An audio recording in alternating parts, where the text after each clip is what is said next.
This is a photocopy of the article featuring yours truly, which came out in the Dublin People on Tuesday, March 2nd of 2010, regarding the hostel in Stillorgan, County Dublin, by the name of Kilmacut House, which I effectively had closed due to human rights violations.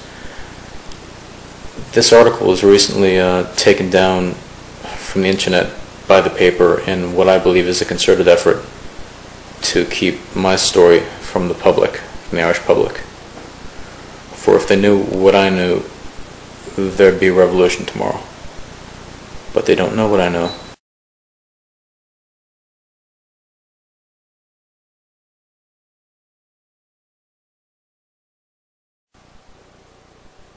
Here we are at men's toilets. This has been a situation since well before Christmas. Is the ventilators working?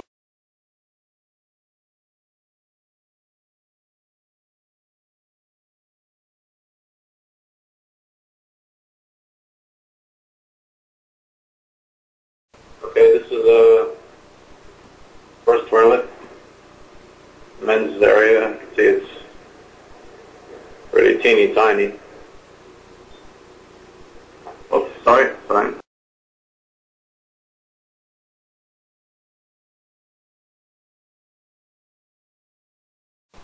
Here's the second toilet. Again, the situation is like this ever since I moved in here 1.5 months ago. That to me looks fairly out of order.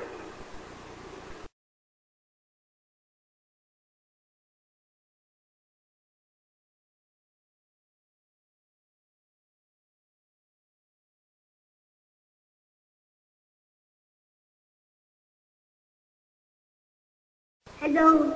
Hello, Mama. Hello, Mamas. Mama. Oh, Mama. Ha ha.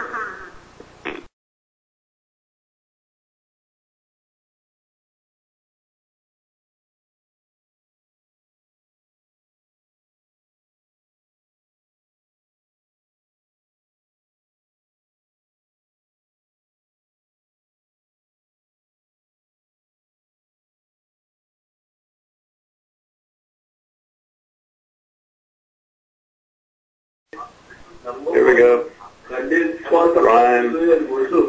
Rhyme everywhere.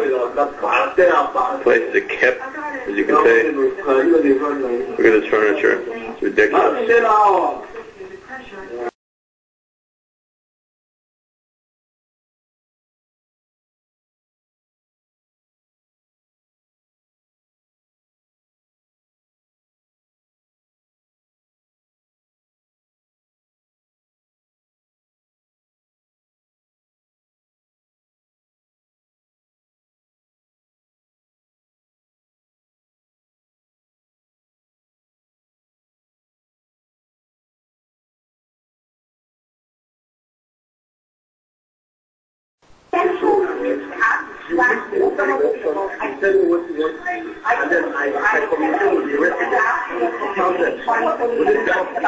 Hey, you touch me. Don't touch me. No.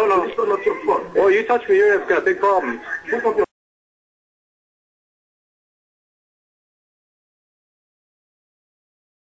Okay, and here we have the men's shower room, and you can see it's locked.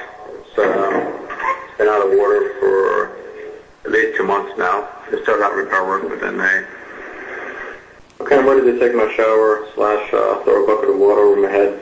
I just want to point out that there's been no post or no hook on the back of this door for about, maybe 2 months now. The one that was there broke off. The fact that there's no hook on the back of the door, it may seem like a little thing, but all these little things certainly add up once you're living in such nasty conditions. There's 3 of us in here now as opposed to 4. There was 4 a little while ago. I've got no shelf, as you can see. The shelf would be nice. Lack of a shelf issue. I do keep most of my clothes and stuff handy by putting them on the chair there and in the suitcase. The window, we prop it open with a thing of cotton buds. one thing I forgot. This light switch has been broken, so there's no light here in the bathroom. There you go. Okay, so I'm in bed, and that's the smoke detector up there. I presume it has some kind of a light. It looks like there's a hole for a light there, but I've never seen it blink in more than a month that I've been here. There's room 17 and room 18. I asked to be moved into room 17 last week. That request was denied. Room 17 has been empty for something like 3 months.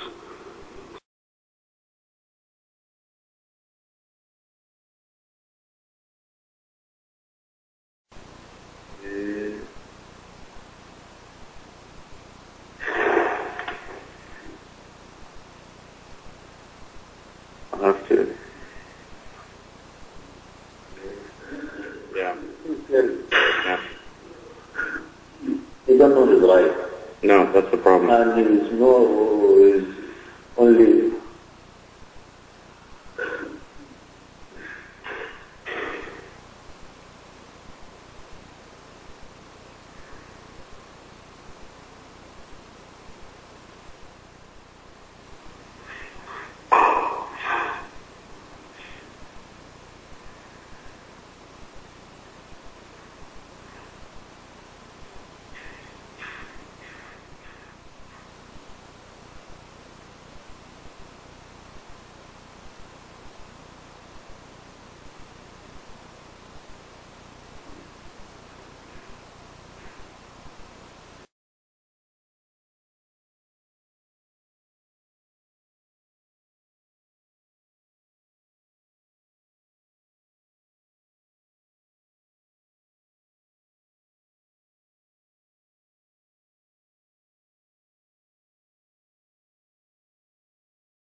Hey, you touch me. Don't touch me. No.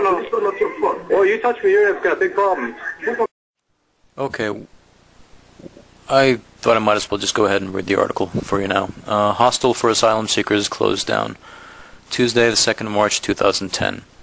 A processing center for asylum seekers on the south side that had been described as unfit for human habitation by one of its residents has been closed down by immigration officials. The Irish Reception and Integration Agency, RIA, which is part of the Department of Justice, has confirmed to Southside people that the hostel located in Kilmacud House, Upper Kilmacud Road, Stillorgan, has shut its doors. The hostel had been the subject of numerous complaints by one U.S. citizen who had been staying there until recently.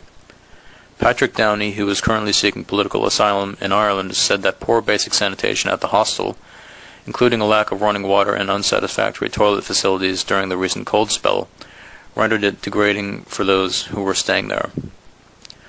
We had been using buckets to bathe ourselves for approximately 2 months, apparently due to the current water shortage, he said. The showers in the men's wing of our hostel were in deplorable state of disrepair since well before Christmas, when repairs, which were being carried out suddenly and mysteriously, came to an abrupt end. At any rate, the men were forced to use 2 of the 4 showers in the family area on the 2nd floor. We drew water from the basement and carried it upstairs in large plastic buckets. He added, due to the water situation, toilets were often unflushed, although buckets were provided. One could use them to fill the tanks using hot water taken from the shower, which I imagine more than a few people could have scalded themselves with.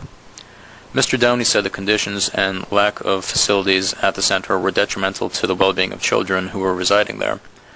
A skip overflowing with debris, including jagged pieces of metal and broken skirting with exposed nails, sat directly outside the building within 30 yards of the children's swing set for as many as 6 weeks before it was finally removed, he claimed.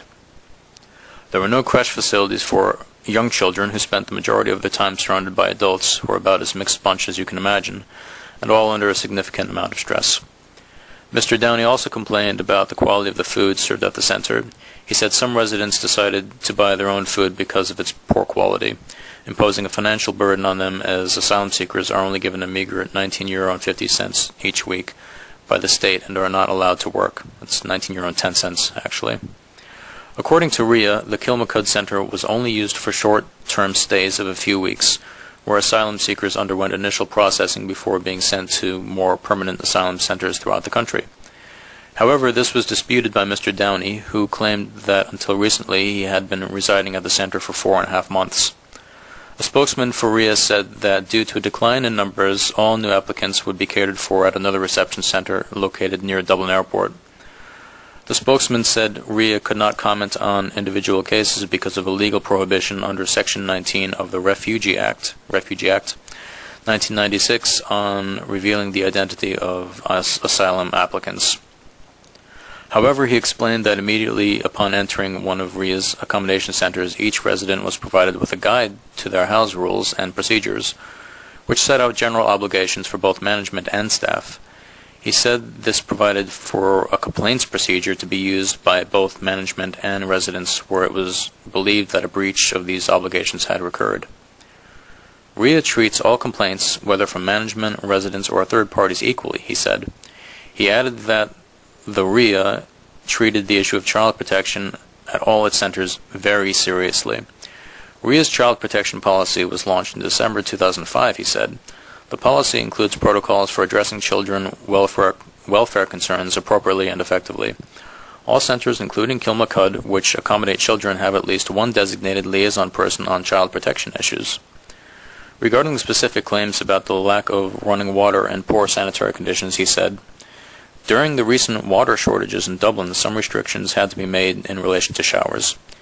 It would be entirely unfair to draw general conclusions from the temporary circumstances then which were no different to those which applied to every other private dwelling or accommodation facility in the area while the shortage lasted."